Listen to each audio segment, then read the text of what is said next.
Un accidente cerebrovascular sucede cuando el flujo de la sangre que va a alguna parte del cerebro se detiene. Algunas veces también es conocido como ataque cerebral.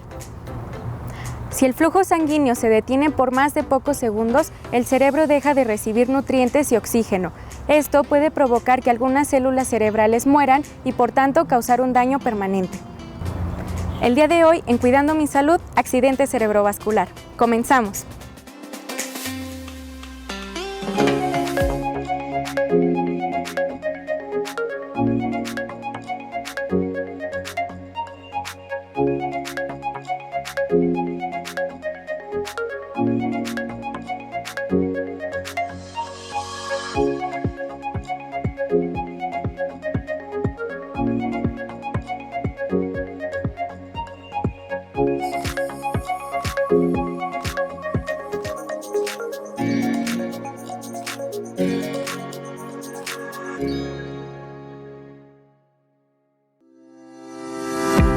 ¿Cómo reconocer un ataque cerebrovascular?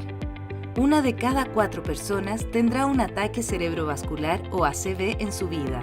Es la primera causa de muerte en Chile. Un ACV es la obstrucción o ruptura de un vaso sanguíneo cerebral donde se pueden perder 2 millones de neuronas por minuto. Es vital reconocer cuándo una persona está teniendo un ACV y actuar cuanto antes para lograr restaurar la irrigación sanguínea y disminuir posibles secuelas. Los 3 signos de alerta para identificar un ACV. Cara. Pídele a la persona que sonría.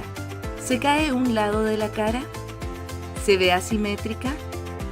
Brazo. Luego, pídele que levante ambos brazos hacia adelante. ¿Puede levantar ambos brazos? ¿Alguno se cae? ¿Puede mantener la posición por 10 segundos? Habla. Por último, pídele que repita una frase simple. ¿Recuerda la frase completa? ¿Modula bien? ¿Habla de manera extraña o incoherente? Si la persona presenta alguno de estos signos, llama al número de emergencia o dirígete al servicio de urgencia más cercano lo antes posible. Clínica Alemana. Si es tu salud, es la alemana. Muy buenos días y muchísimas gracias por estar una vez más aquí en su programa Cuidando mi Salud.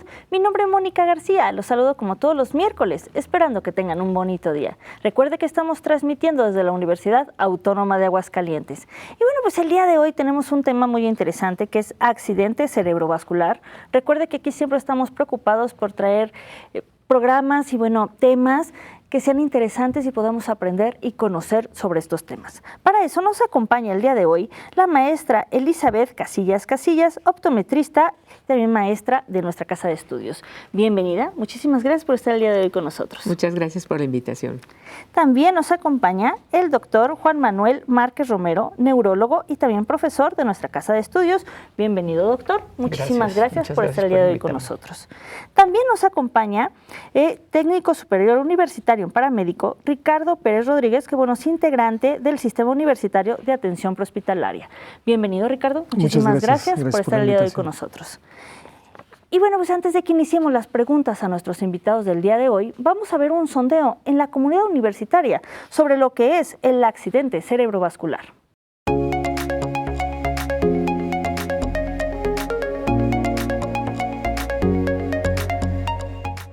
¿Qué es un accidente cerebrovascular?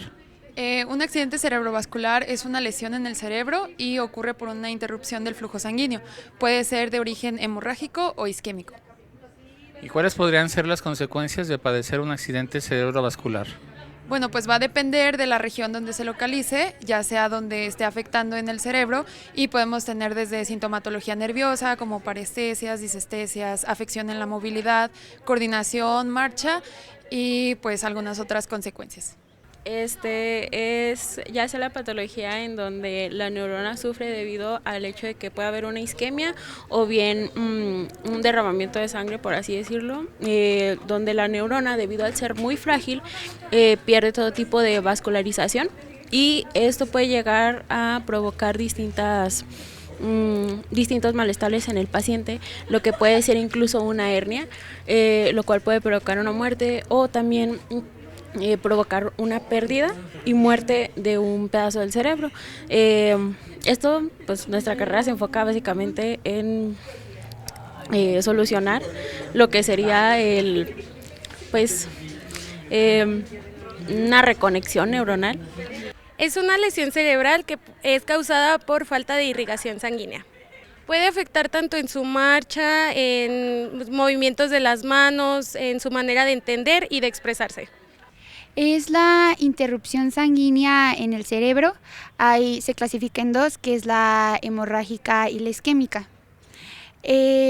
También puede producir daños que pueden ser momentáneos o puede ser de larga duración.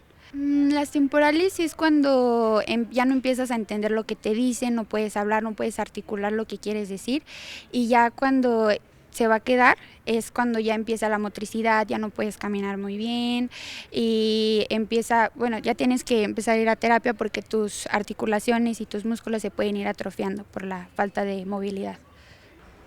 Bueno, un accidente cerebrovascular es una patología neurológica, la cual ocurre cuando en los vasos que irrigan al cerebro ocurre ya sea pues una isquemia o bien una patología que le conocen como un derrame. Las consecuencias que puede tener estas patologías pues depende de la zona que esté irrigada, de la zona afectada. Puede ir desde una parálisis pues total o una hemiplegia del cuerpo, o puede ir también desde consecuencias digamos más leves como la alteración de alguna parte del cerebro como el área del habla, o la visión, incluso puede también ocurrir algo de eso. Estamos de regreso después de ver este sondeo en la comunidad universitaria. Y bueno, antes de que iniciemos las preguntas a nuestros invitados del día de hoy, vamos a hacer una pausa. Lo invitamos a que no se vaya.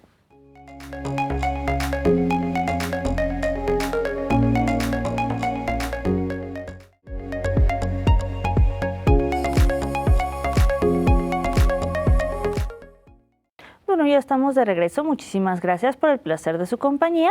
Pues bueno, vamos a iniciar las preguntas a nuestros invitados del día de hoy sobre el tema que es accidente cerebrovascular. Pues bueno, iniciamos.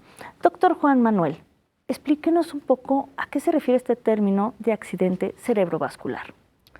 Sí, en general se entiende por accidente cerebrovascular a una cese transitorio puede ser transitorio o ya establecido de la función de alguna parte del cerebro, y esta alteración debe ser debida a falta o exceso de circulación sanguínea.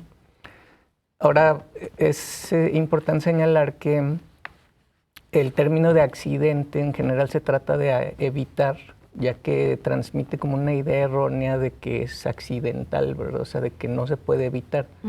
Sin embargo, la mayoría de estas patologías pues son prevenibles. Muy bien. ¿Y cuáles son las causas de que suceda un accidente cerebrovascular? Las causas de la enfermedad vascular cerebral, como la conocemos en neurología, son múltiples, pero en general se deben al acúmulo de factores de riesgo vascular. Los factores de riesgo vascular conocidos son la edad y la presencia de algunas enfermedades crónico-degenerativas como la diabetes, la hipertensión, la dislipidemia o el aumento del colesterol de la sangre y de los triglicéridos, el sobrepeso, el sedentarismo, el tabaquismo, entre otros. Ahí. ¿Y qué tipo de enfermedades neurovasculares existen? En general tenemos dos tipos de enfermedades vascular cerebral. Tenemos la de tipo isquémico, que se debe a la a la oclusión de la circulación del cerebro, y la enfermedad hemorrágica, que es cuando ocurre una ruptura de algún vaso dentro del cerebro y entonces aparece un sangrado. Okay. Muy bien, muchas gracias, doctor. Ricardo, ¿cómo identifica un paramédico cuando un paciente está sufriendo un accidente cerebrovascular? Bien, algo importante es que para que a nosotros nos activen, nosotros lleguemos a un domicilio a identificar este tipo de pacientes, previo a esto realizaron una llamada al 911, al servicio de emergencias aquí en el estado. al momento en que se recibe esta llamada, normalmente es valorada por un paramédico también. Ellos de alguna forma recaban información que nos puede ayudar a orientarnos de alguna forma. Cuando nosotros llegamos, utilizamos también herramientas neurológicas, en este caso una escala, la escala de Cincinnati, que esta nos permite identificar a través de 3 sencillos pasos que esta persona puede estar teniendo en estos momentos algún tipo de evento vascular, ¿no? Esa es la parte importante. ¿Y cuál es la ayuda que brindan ustedes a estos pacientes? Bien, desde el momento de la identificación, porque entre más rápido esto pueda ser atendido, en automático es mucho mejor para el paciente. Los resultados van a ser mejores a nivel hospitalario. Nosotros lo que tenemos que hacer es identificarlos, orientarlos, porque al final de cuentas hay pacientes que incluso llegan a negarse porque lo relacionan a lo mejor con algún otro padecimiento que puedan tener o que puedan tener como de enfermedad previa. Entonces, la parte importante es orientarlos a que tienen que ser trasladados rápidamente. No es a cualquier hospital, sino en realidad a hospitales en donde se pueda dar justamente el tratamiento idóneo para este tipo de casos, ¿no? Gracias. Mencionabas que presenta ciertos signos o señales para presentar el padecimiento. ¿Cuáles son? Por ejemplo, podremos hablar de debilidad muscular, en este caso debilidad en los brazos. Normalmente es una de las indicaciones que se les da, por ejemplo, es levante sus brazos. Una recomendación que se da en el momento es cierre sus ojos. Normalmente una persona va a intentar levantar sus brazos, pero en ocasiones si están con los ojos abiertos tratan de compensarlo. Cuando uno lo hace dándole la indicación de que cierre sus ojos, ahí él no se va a percatar de en qué momento está perdiendo esta debilidad. Otra sería que haya, se me fue la palabra. Parálisis. Parálisis cerebral, sí, facial, perdón, en donde justamente haya una desviación o desviación de la comisura labial, por ejemplo. Esa podría ser la segunda. Y la tercera es el habla. En ocasiones puedes darle la indicación también de que intente decir alguna palabra y a esta persona le pueda costar trabajo también poderla mencionar. Serían los 3 factores. Con que tenga uno de estos, bueno, ya sería un indicativo para que pueda ser trasladado. Y bueno, lo que mencionaba también el doctor, hay otros factores como edad y algunas otras enfermedades que de alguna forma nos van a orientar a que pueda estar pasando por este evento.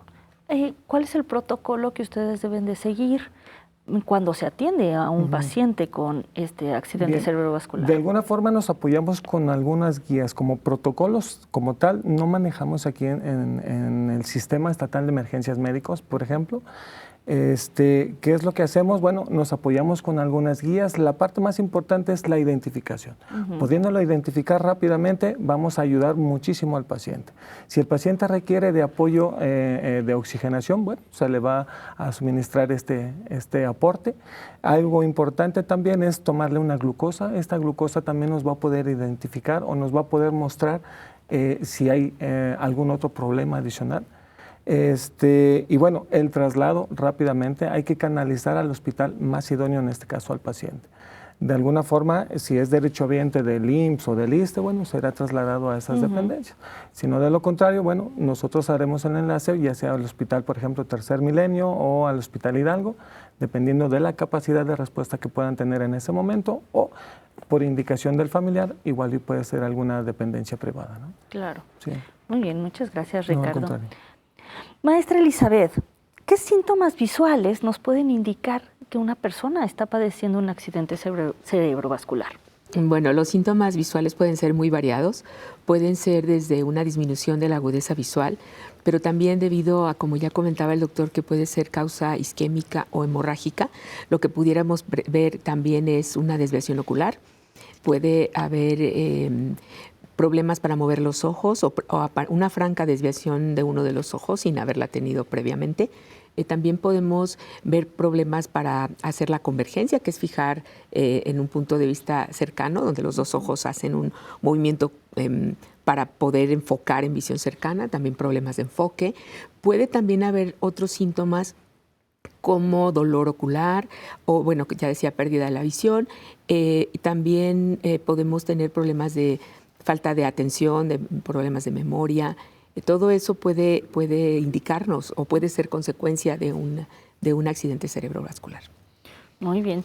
Y maestra, una vez que la persona se recupera del accidente o desaparece la causa del accidente cerebrovascular, ¿la vista se recupera completamente o queda dañada? ¿Qué sucede? Esto puede tener diferente evolución dependiendo del tipo de problema y también en el caso de que fuera isquémico del tiempo que no se tuvo la oxigenación. El daño puede ser transitorio o puede ser permanente. Podemos tener alteraciones, por ejemplo, si es refractiva, pues con un anteojo se pudiera mejorar, pero generalmente lo que pasa es que hay alteraciones como hemorragias también a nivel ocular. Podemos tener, como ya decía, la parálisis de uno de los músculos, que pudiera resolverse por medio de lentes especiales como son los prismas o por medio de entrenamiento. En algunos otros casos donde es presente la hemorragia, pues el tratamiento es más oftalmológico, es decir, puede ser más médico o quirúrgico. Entonces, ante la pregunta de si se recupera totalmente la visión, va a ser dependiendo de cada caso en particular y qué tanto se haya involucrado la visión en este proceso. Claro. Muy bien. Y doctor Juan Manuel, ¿cuáles son los factores de riesgo del accidente cerebrovascular? Sí, como mencionaba, los factores de riesgo principales son la diabetes, la hipertensión, sobre todo si no están bien controlados en personas que o no saben que tienen ese diagnóstico o no llevan un tratamiento adecuado, el incremento del colesterol y triglicéridos en la sangre, esos en general son los principales, y el tabaquismo, que se consideran los factores de riesgo que son modificables. Hay factores de riesgo no modificables, principalmente la edad, que con un incremento en la edad se incrementa el riesgo de tener enfermedad vascular cerebral, y algunos otros que son factores de riesgo más nuevos que se han estudiado, como por ejemplo el sedentarismo, el sobrepeso, el incremento del estrés emocional a lo largo de la vida, el desvelo y la presencia de golpes en la cabeza, traumatismo craneoencefálico, que puede ser repetido, o sea, de una intensidad muy leve por muchas veces, o un solo traumatismo pero severo, ¿verdad? Muy bien, muchísimas gracias, doctor. Pues ahorita vamos a seguir hablando con nuestros invitados del día de hoy sobre este tema, pero antes tenemos que hacer una pausa. Lo invitamos a que no se vaya.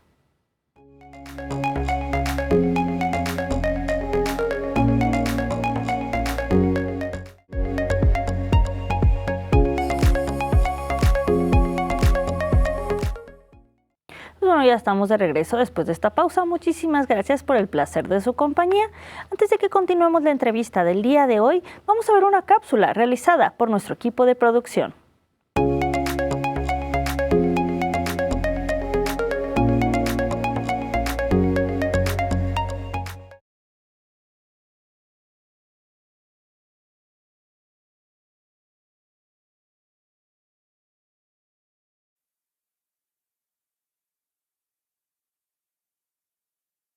Un accidente cerebrovascular ocurre cuando el flujo sanguíneo en parte de su cerebro es bloqueado. Después de algunos minutos, las hambrientas células cerebrales comienzan a morir.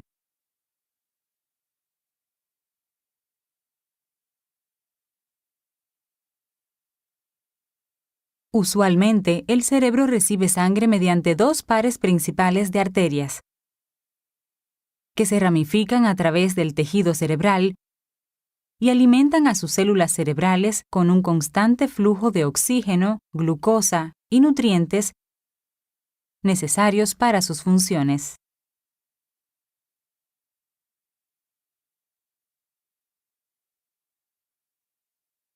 En un tipo de accidente cerebrovascular,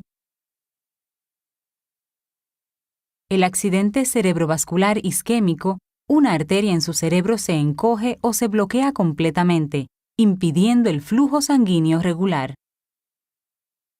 El bloqueo puede ser causado por un coágulo de sangre, también llamado un trombo, el cual se forma en una arteria poco saludable del cerebro. La falta de flujo de sangre causa que el tejido al que alimenta la arteria se vuelva hambriento o isquémico. Igualmente, el bloqueo puede deberse a un émbolo, un coágulo de sangre que se forma en otra parte del cuerpo y viaja hasta el cerebro.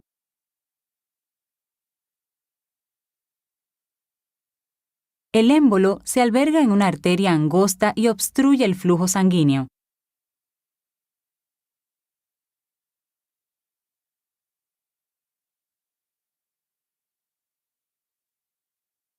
El tratamiento inmediato para su accidente cerebrovascular ayuda a minimizar la lesión a las células cerebrales y la muerte.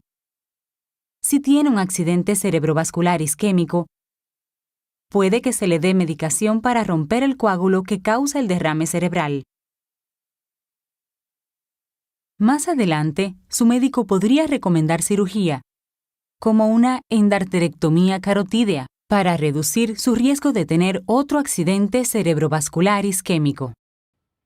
Bueno, ya estamos de regreso después de ver esta cápsula realizada por nuestro equipo de producción. Bueno, continuemos con las preguntas a nuestros invitados del día de hoy. Pues bueno, continuamos. Maestra Elizabeth, ¿por qué la hipertensión contribuye a un factor de riesgo de este padecimiento? Bueno, como ya mencionaron, la hipertensión es uno de los factores más relacionados con un accidente cerebrovascular o con una condición vascular, debido a que la sangre ejerce presión y esto hace que se acumulen placas de colesterol y que eso haga que haya una ruptura de los vasos y provoque una hemorragia, por ejemplo. Y bueno, los vasos a nivel de retina tienen una composición similar a los vasos cerebrales, por eso cuando exploramos el fondo de ojo pudiera ser un signo importante de canalizar en nuestro caso para que pueda atenderse de la manera más oportuna y que pues evite los daños permanentes que pudiera ocasionar esta condición. Muy bien, muchas gracias, maestra. Doctor, mencionaba en el bloque anterior que la edad es un factor de riesgo para poder contraer un accidente cerebrovascular. ¿Por qué? Bueno, en general para todas las condiciones médicas, por lo menos en el área de neurología, la edad es un factor de riesgo. Esto se debe a múltiples factores, pero principalmente al acúmulo de productos de desecho dentro de los cuerpos de las neuronas. El simple hecho de que funcionen, digamos, de forma normal genera ciertos desechos metabólicos que se van acumulando dentro de las neuronas y eso, conforme pasa más tiempo, los mecanismos que tiene el cerebro para ir eliminando estos desechos se vuelven menos eficientes y eso eventualmente conduce a la muerte neuronal.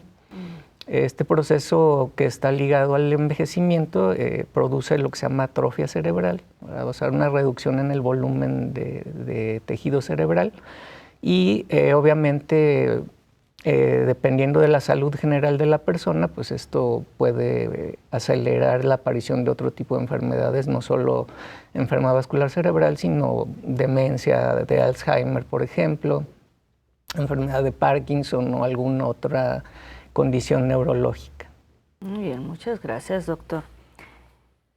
Maestra, ¿por qué la obesidad y el sobrepeso pues, contribuyen a esta enfermedad? Bueno, porque cuando usted tiene obesidad o sobrepeso está asociado a un factor que es la inflamación. Y esta inflamación provoca pues, cambios que pueden llegar a provocar a su vez pues, una enfermedad vascular. Muy bien, muchas gracias. Y bueno, ¿cuáles pueden llegar a ser las consecuencias del accidente cerebrovascular, doctor? Bueno, eso es muy importante. La enfermedad vascular cerebral a nivel mundial es la primera causa de discapacidad en todo el mundo. O sea que es la causa más importante por la cual las personas pierden la independencia en sus actividades de la vida cotidiana. Y como causa de mortalidad, dependiendo del país en el que se tome la estadística, puede ser entre la cuarta y la segunda causa de muerte. En México es uno de los países en donde es una causa de muerte muy importante, siempre entre el segundo y el tercer lugar.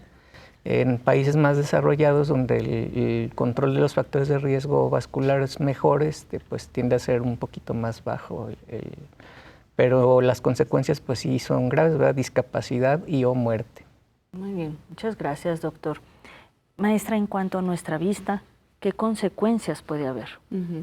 Bueno, pues como había mencionado en los síntomas, pues puede ser desde una disminución permanente de la visión, si hubo alguna alteración a nivel retina que pudiera haber dañado permanentemente las estructuras oculares, pues la disminución de la visión es permanente. Y también se ha registrado una condición que llamamos síndrome visual post-trauma, que puede ser causado ya sea por una enfermedad vascular o un traumatismo también, donde el paciente empieza a apreciar imágenes como cambios en su percepción de las imágenes en el campo de visión, donde empiezan a mencionar síntomas que a veces son inespecíficos y que luego no sabemos cómo interpretarlos, como por ejemplo que ven que las imágenes se acercan o se contrae su campo de visión o se expande su campo de visión, a lo cual nosotros llamamos como desplazamiento de la línea media. Esto es una percepción inadecuada de las imágenes que puede ser en algunos casos aminorada por el uso de prismas, donde puede mover hacia el desplazamiento de la línea media, que puede hacer que esta condición se disminuya o se desaparezca. Y por otro lado, también por medio de ejercicios podemos lograr que en el caso de que si el paciente tuvo alguna restricción de uno de los músculos extraoculares, pudiera por medio de ejercicio restablecerse esa función del músculo. Es decir, a nivel visual podemos tener desde disminución de agudeza visual, cambios en la percepción de las imágenes o del funcionamiento, como puede ser que no puedan mover uno de los músculos, que haya parálisis de alguno de los músculos. Y bueno, en algunos casos también pues, se debe canalizar al oftalmólogo para atender las alteraciones ya a nivel de polo posterior. Muy bien, muchas gracias, maestra. Y bueno, Ricardo, pues ¿qué diferencia existe entre que la atención sea oportuna o a lo mejor se tarde un poco más en ser atendido? Bien, bueno, en este caso, como mencionaba el doctor, creo que la parte más importante es la discapacidad que puede llegar a generar y que ésta sea permanente. Entonces, entre más rápido podamos atender al paciente o, en este caso, ser trasladado al hospital, que al final de cuentas va a dar el tratamiento final, dependerá justamente del daño permanente que pueda estar teniendo, la discapacidad que de alguna forma se va a manifestar en estos pacientes.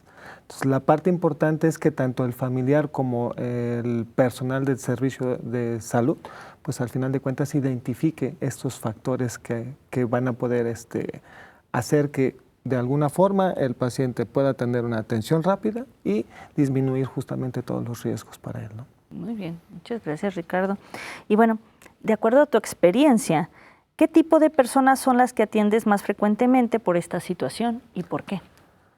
Realmente, bueno, en la ciudad de Aguascalientes no te puedo decir exactamente para todos los servicios de emergencia si hay un factor. Estadísticamente hablando se menciona que es más hombres. En lo personal a mí me ha tocado más mujeres con este factor, pero normalmente para los servicios de emergencia trabajo de noche. Aquí en la universidad, bueno, es de día, pero en la noche, en lo personal, a mí me ha tocado más mujeres con este factor, ¿no? Estadísticamente se habla que es más en hombres. En hombres, exacto, pero por lo menos en mi caso, haciendo memoria, pues no, realmente me ha tocado más mujeres, ¿no? El factor de edad, sí, estamos hablando de 55 años en adelante, bueno, como uno de los factores principales, pero ¿qué se apega aparte a esto? Bueno, no solamente la edad, ya mencionaba el doctor, realmente sí, pacientes que puedan ser hipertensos, pacientes con diabetes, en automático es un factor importante para ellos. Muy bien. Doctor, ahorita él menciona que realmente puede ser más en hombres. ¿Esto es cierto o vamos, o sea, tiene más, bueno, en su experiencia, va más enfocado a esto que se sea más en hombres o podemos verlo más en mitad y mitad o cómo es la estadística? Bueno, en general se considera que hay como variaciones dependiendo de los rangos de edad. Una condición importante es que las mujeres, los ciclos hormonales de las hormonas sexuales femeninas dan una cierta protección para tener eventos vasculares cerebrales. Y esta protección pues, se pierde después de la menopausia. Entonces, antes de la menopausia hay un predominio franco de hombres que padecen enfermedad vascular cerebral y después de la menopausia predominan las mujeres. Esto también porque la mortalidad es mayor en hombres más jóvenes que no tienen esta protección hormonal, y entonces ya después de los 60 predominan las mujeres porque hay más mujeres. Claro. Sí, debido más bien a esta situación. Ricardo, ¿dónde podemos comunicarnos si presentamos o vemos que algunos de nuestros familiares o no sé si nosotros mismos, qué podemos hacer? Bueno, en realidad el número de emergencias a nivel nacional es el 911. Aquí en Aguascalientes se recibe la llamada en el Centro Regulador de Urgencias Médicas, y lo que ellos van a hacer es mandarte la unidad médica, en este caso la ambulancia que esté más cerca a tu domicilio. En ocasiones hay quien puede decir, yo quisiera una ambulancia de Cruz Roja, un ejemplo. Bueno, pero si estoy de polo a polo, en realidad la función del Centro Regulador de Urgencias Médicas es mandarte la unidad más próxima a tu domicilio para que de ahí, al final de cuentas, seas trasladado al hospital más idóneo. Sí, más cercano a veces también, ¿no? Bueno, no, en ocasiones el hospital más cercano no es el indicado, sino en realidad aquel hospital que te pueda dar la atención de acuerdo al padecimiento que estés presentando. Muy bien. Sí. Y aquí dentro de la universidad, ¿cómo le hacemos para comunicarnos? Bien, aquí lo podemos hacer a través del personal de seguridad, vía radio nos pueden marcar, sí, por radio nos comunican, sí, ustedes. Exactamente. Y, perdón, no me sé la extensión, pero me parece que también 911, igual también dirige o con el personal de vigilancia, como lo mencionabas. Incluso, bueno, eso directamente para el SWAP, pero también en la unidad médico-didáctica, exactamente, pueden recibir atención si están cerca de allá. Muy bien. Muchas gracias, Ricardo. Pues bueno, ahorita vamos a continuar hablando con nuestros invitados del día de hoy, conociendo sobre este tema, pero bueno, antes tenemos que hacer una pausa. Lo invitamos a que no se vaya.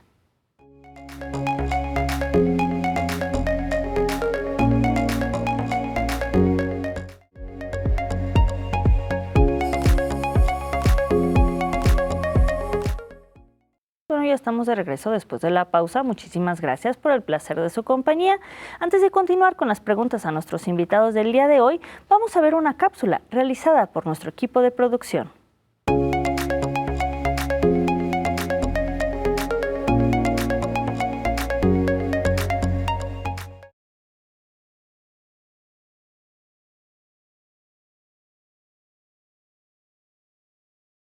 Un accidente cerebrovascular ocurre cuando el flujo sanguíneo en parte de su cerebro es bloqueado. Después de algunos minutos, las hambrientas células cerebrales comienzan a morir.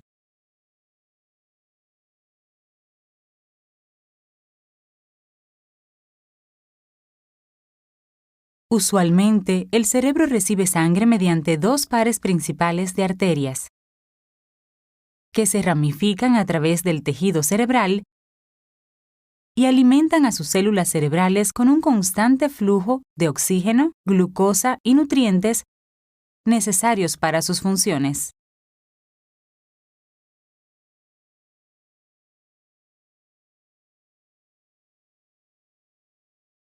Durante un accidente cerebrovascular hemorrágico, el sangrado anormal interrumpe el flujo sanguíneo regular. Por ejemplo, en un accidente cerebrovascular hemorrágico,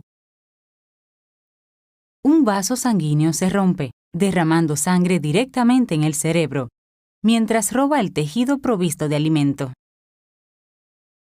Tanto la hemorragia y la falta de suministro de sangre, llamada isquemia, destruyen el tejido cerebral.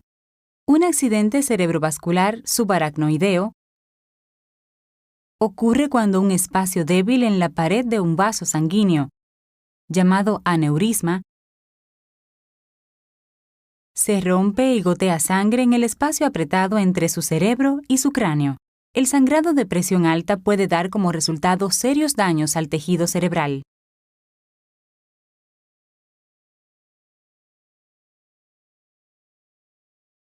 El tratamiento inmediato para su accidente cerebrovascular ayuda a minimizar la lesión a las células cerebrales y la muerte. En el caso de un accidente cerebrovascular hemorrágico, la cirugía de emergencia podría ser necesaria para reparar las arterias dañadas o para reducir la presión de la sangre en su cerebro. Puede que se le dé medicación para ayudar a que el flujo sanguíneo del cerebro se normalice. Bueno, ya estamos de regreso después de ver esta cápsula realizada por nuestro equipo de producción. Ya estamos en el último bloque del programa del día de hoy, pero todavía tenemos algunas preguntas a nuestros invitados. Vamos a continuar. Bueno, doctor Juan Manuel, ¿cómo se diagnostica el accidente cerebrovascular y qué pruebas se utilizan para confirmar este diagnóstico? Bueno, de forma inicial es muy importante la sospecha, ¿verdad? Que se basa incluso desde el área prehospitalaria con la escala de Cincinnati. Si una persona tiene uno de las características que ya se mencionaron, tiene un 79% de probabilidades de estar cursando con enfermedad vascular cerebral, y si tuviera las tres, tiene hasta 91% de probabilidades. Es importante considerar que no existe una forma clínica, o sea, sin estudios, de comprobar la presencia de un infarto o una hemorragia del cerebro. Para esto siempre es necesario la realización de un estudio confirmatorio. En este caso, el más sencillo que está disponible es la tomografía computada de cráneo. Entonces, todo paciente con sospecha de enfermedad vascular cerebral tiene que ser sometido a este estudio. Si no hay una forma en la cual se pueda diagnosticar esta enfermedad sin por lo menos una tomografía. Existen modalidades de imagen más avanzadas como la resonancia magnética, pero por su menor disponibilidad y en algunas ocasiones alto costo, esto no es una terapia, no es un estudio que se realice de forma rutinaria. Afortunadamente la tomografía está bastante disponible en la mayoría de los lugares, por lo menos en México y aquí en Aguascalientes, y con ese estudio es suficiente para confirmar el diagnóstico. Muy bien, doctor. ¿Y qué tratamientos existen? El tratamiento de la enfermedad vascular cerebral depende primero de su tipo, si es hemorrágico o isquémico, y en general para las formas hemorrágicas el tratamiento es más limitado. Nos referimos a tratamiento de sostén, por ejemplo, más del 80% de las hemorragias cerebrales son debidas a hipertensión, a descontrol de la presión arterial muy severo. Y bueno, pues obviamente el tratamiento estará enfocado al control agudo, rápido y en hospital de la presión arterial, muchas veces requiriendo pues medicamentos intravenosos. En el caso de la enfermedad isquémica, ahí sí existen muchos tratamientos, pero estos son altamente dependientes del tiempo. Por eso de aquí lo importante de la identificación temprana de la patología y de acudir al hospital, porque son las dos cosas son muy importantes, ¿verdad? Uno, identificar los síntomas, y segundo, acudir al hospital. No hay forma de iniciar un tratamiento que no sea dentro del hospital.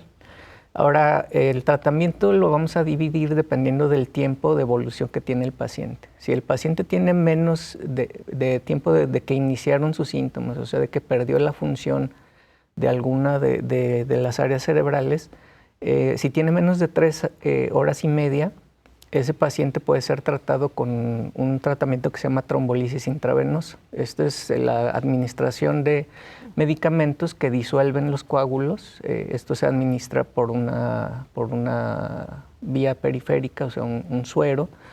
Y este tratamiento tiene esta limitante de tiempo de máximo 3 horas y media. Y a veces se puede extender hasta 4 horas y media, pero esto se toma en cuenta 3 horas y media porque la infusión del medicamento dura 1 hora. Entonces esto también se debe tomar en cuenta. Si el paciente tiene más de 3 horas y media, o en este caso 4 horas y media ya contando el tratamiento, existen otros tratamientos más avanzados como lo que se llama terapia de reperfusión endovascular. En esto es un procedimiento que se hace a través de cateterismo, en donde se navegan dispositivos endovasculares, catéteres y otro tipo de herramientas por dentro de los vasos sanguíneos hasta dentro del cerebro, y ahí se localiza el sitio donde está el coágulo y se puede extraer. La forma de extraer los coágulos, existen varias técnicas. Las más comunes son aspiración directa. Para esto pues existen catéteres especiales para poder aspirar coágulos dentro del cerebro. Y la técnica más novedosa que existe es lo que se llama stent retraíble, en donde se coloca un stent, es un dispositivo como una especie de malla de metal. En este caso se despliega el stent dentro del vaso sanguíneo, envolviendo al coágulo, y después se retrae, como su nombre lo indica, se retrae el stent y se saca del cuerpo. Al traerse el dispositivo, pues se trae también el coágulo. A veces se pueden combinar las técnicas, por ejemplo, se puede colocar un stent y después, o al mismo tiempo hacer aspiración. Y esta técnica se puede aplicar hasta 6 horas desde el inicio de los síntomas, o incluso hasta más de un día después del inicio de los síntomas, aunque ya en esas condiciones el beneficio es menor. Y aparte se requiere de estudios avanzados, o sea, para tomar la decisión de hacer un tratamiento de este tipo se puede hacer con una tomografía simple nada más. Y obviamente que existe evidencia de que existe un coágulo en el cerebro, ¿no? Pero ya después de las 6 horas se requiere forzosamente imágenes por resonancia magnética para evidenciar que existe todavía tejido cerebral que sea viable. Porque técnicamente la terapia endovascular neurológica pues sí puede extraer el coágulo, pero si el tejido cerebral ya está, no es viable, o sea, está literalmente muerto, pues ya no tiene sentido el quitar la obstrucción, porque aunque llegue sangre a ese tejido, ya la función no se va a recuperar. Claro. Entonces esa distinción entre el tejido que está sin sangre, pero todavía vivo, y el tejido que está sin sangre y ya no está vivo, se puede hacer a través de estudios de imagen avanzada, que en este caso el más común es lo que se llama perfusión por resonancia magnética o perfusión por tomografía. Estos estudios pues, obviamente son complejos, son caros, requieren de administración de contraste, están disponibles en el estado, pero pues sí es relativamente complejo su obtención, pero es posible. Y bueno, doctor Juan Manuel, ¿cómo podemos prevenir un accidente cerebrovascular? Bueno, es importante darle el mensaje, ¿verdad?, que la enfermedad vascular cerebral es prevenible hasta cierto punto, y esto se basa principalmente en no incurrir en el acúmulo de factores de riesgo vascular, ¿verdad? O sea, la persona no tiene una capacidad como de impedir que vaya a sufrir un infarto cerebral, pero sí tiene mucha responsabilidad en no volverse diabético, ¿verdad?, no desarrollar hipertensión, el cuidar su dieta, el no subir de peso, el hacer ejercicio, el no fumar. Entonces todo esto lo que hace pues, es disminuir el riesgo que tiene la persona de padecer enfermedad vascular cerebral. Ahora, si la persona ya tiene estas enfermedades, pues la forma de disminuir este riesgo es con un control adecuado. O sea, la persona que padece diabetes pues tiene que tener un control muy estricto de su diabetes para disminuir su riesgo de enfermedad vascular cerebral. Igual con la hipertensión, y obviamente pues el tabaquismo nunca es recomendable. Factores positivos que bajan el riesgo pues es un manejo adecuado del estrés emocional, y el ejercicio físico y la dieta sana, ¿verdad? Que en este caso la dieta que se recomienda es pues una dieta que se conoce como DASH, ¿verdad? Eso es pues rica en alimentos naturales, no procesados, baja en azúcares y baja en grasas de origen animal. Muy bien, muchas gracias, doctor. Pues bueno, ya el programa ya está a punto de llegar a su final. Nos gustaría que nos dieran un mensaje final para nuestro público. Empezamos, Ricardo, por favor. Sí, gracias. Bueno, creo que la parte más importante con respecto a este tema es justamente la rápida respuesta que podamos tener, tanto como familiares o pacientes, de aceptar que esto puede llegar a pasar, y por lo tanto el hacer como hincapié en la rápida solicitud de los servicios. Ya mencionábamos, a veces pueden llegar a pasar, el doctor ahorita mencionó un tiempo, y en ocasiones es, no, ahorita se me va a pasar, se me va a pasar, se me va a pasar. Y en realidad lo que está pasando es el tiempo y el que la solución al problema pueda llegar más pronto. Entonces, es preferible activar los servicios de emergencia, que alguien pueda llegar a evaluarlos, si determina que amerita, bueno, esta orientación que al final de cuentas mencionábamos y que realmente reciba la atención más pronto. Muy bien, muchas gracias, Ricardo. Maestra Elizabeth, un mensaje final a nuestro público, por favor. Pues sí, nada más comentar que pues nosotros somos los responsables de nuestra salud y que, como decía el doctor, hay cosas que podemos evitar. Entonces, pues el mensaje sería pues mantener un estilo de vida saludable, cuidar nuestro peso, cuidar pues hacer ejercicio y por qué no pues también una revisión periódica de tanto general y también a nivel ocular. Ya mencionábamos que los vasos en retina se ven en vivo y a todo color, es una de las formas por las cuales podemos visualizar y podemos a lo mejor identificar tempranamente algunos síntomas y que pudieran prevenir y atenderse oportunamente, evitar alguna consecuencia pues ya más importante. Entonces, pues más que nada la prevención. Muy bien, muchas gracias, maestra. Doctor, un mensaje final a nuestro público, por favor. Sí, bueno, a mí me gustaría hacer mucho énfasis en que el infarto cerebral pues es equivalente al infarto del miocardio, del corazón. Sin embargo, a nivel de la población general hay grandes diferencias en la percepción de uno y otro. Ninguna persona que yo conozca, y seguramente que cualquier persona conoce, dudaría de acudir al hospital rápidamente o de pedir ayuda si considera o tiene la sospecha, aunque sea remota, de que está sufriendo un infarto del corazón. Y sin embargo, esto no ocurre con el infarto cerebral. Es importante transmitir el mensaje de que son equivalentes, o sea, los dos son emergencias médicas y tienen una alta mortalidad y una gran capacidad para dejar de discapacidad. Entonces no hay que hacer esa distinción. La distinción, lamentablemente, está orientada al hecho de que el infarto cerebral no duele y el infarto del miocardio duele mucho. Pero esto no tendría que ser un factor determinante para que la persona busque ayuda médica. Pues bueno, muchísimas gracias a nuestros invitados por haber estado el día de hoy con nosotros. Agradecemos a la maestra Elizabeth Casillas.